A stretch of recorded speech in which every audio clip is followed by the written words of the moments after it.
je m'appelle Juliette et aujourd'hui je vais vous parler d'un livre qui s'appelle Stop à la manipulation, comprendre l'info et décrypter les fake news. Alors voilà. Voilà. C'est par Rose-Marie Farinella et Essel Warin. Voilà, c'est un sorte de documentaire sur l'information, les réseaux sociaux, tout ça. Ça parle des journalistes, de leur travail, les réseaux sociaux, ce qu'il faut croire, enfin comment essayer de comprendre de croire, de savoir quoi croire et quoi ne pas croire. Les virus, tout ça. Ça parle aussi de la manipulation en fait des informations, ou par exemple dans une photo qui peut vouloir dire plusieurs choses, selon le cadrage, selon la lumière, etc. Et du coup, alors, ce que j'en ai pensé, je dirais qu'il y a du bon et du mauvais. C'est-à-dire que j'ai trouvé ça, certains points étaient intéressants, par exemple, quand il parlait il parlait d'illusions d'optique en fait. C'est-à-dire une image, tu peux croire voir quelque chose, mais en fait c'est pas ça.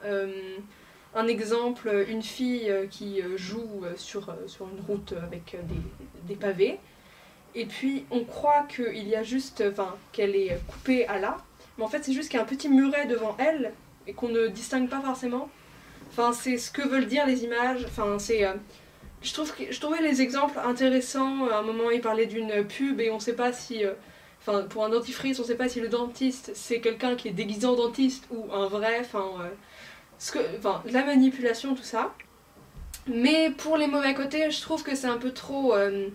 parce qu'on s'attend à ce que ça va être dans le livre. C'est-à-dire que, attention, il faut faire attention avec internet, les règles d'or, etc. Mais ça infantilise un peu, ça prend trop les ados, ou les pré-ados, les enfants, voilà,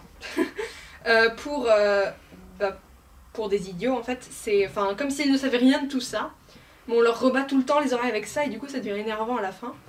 Et par exemple il y a le résumé, alors je le lis vite fait. Tu es submergé d'infos et tu ne distingues plus le vrai du faux. Tu te sens manipulé sur les réseaux sociaux ou quand tu achètes sur internet. Entre les informations, la pub, les posts sur les réseaux, tu ne sais plus comment t'y retrouver. Ce guide est fait pour toi. Bon, il y a encore un peu, mais voilà. Et je trouve que là, en fait, ce n'est pas adressé aux ados, aux pré-ados, aux enfants. C'est adressé en fait aux adultes qui vont acheter ce livre et dire « Tiens, lis-le, c'est bien pour toi ». Mais du coup, en fait, je trouve ça un peu... voilà, c'est ça. Un peu hypocrite d'une certaine manière, parce que si on lit entre les lignes, c'est votre enfant est tout le temps sur le portable, vous avez peur qu'il fasse des bêtises, et achetez ce livre, voilà. Et en fait, c'est, nous, je veux dire les ados, tout ça, on sait, on sait quand même des choses là-dessus, et tu es submergé d'infos, et tu ne distingues plus le vrai du faux. Je dirais qu'on n'est pas inquiet ou où on a peur, oh là là, qu'est-ce qui va se passer? C'est plus, on s'en fiche en fait. On peut être naïf, on peut être crédule, mais c'est pas de l'inquiétude, je dirais. C'est trop un adulte qui essaie de voir comme un enfant, mais qui n'y arrive pas. C'est sûr que c'est dur, hein, mais voilà. Et puis à la fois c'est intéressant, ils montrent des exemples, tout ça. À la fois c'est, voilà, comme je disais, un peu trop ce qu'on s'attend à ce que ça va être dedans. Des trucs qui préviennent bien, mettent en garde, tout ça. C'est un peu trop pédagogique, surtout prévenons les enfants, tout ça. Et ça, comme ça a été fait des milliers de fois, c'est dommage. Et du coup, ça retire de l'intérêt aux images, tout ça. Mais à la fois, les termes sont intéressants. Et puis il y a plein de trucs qu'on peut apprendre, par exemple les contenus qu'on nous propose sur internet, c'est selon ce qu'on a vu avant, qui proposent des trucs qui ressemblent, des vidéos d'un youtubeur, ils nous en mettent d'autres, et puis oh je l'ai pas vu celle-ci, du coup on y reste longtemps. Donc on en apprend beaucoup sur la manipulation, ou par exemple dans les dictatures, les photos qui sont faites exprès pour faire croire que c'est un havre de bonheur, c'est la propagande, mais qui en fait pas du tout, le dictateur entouré d'enfants, mais ça se trouve les enfants on leur a dit allez, va faire un câlin au grand monsieur là-bas.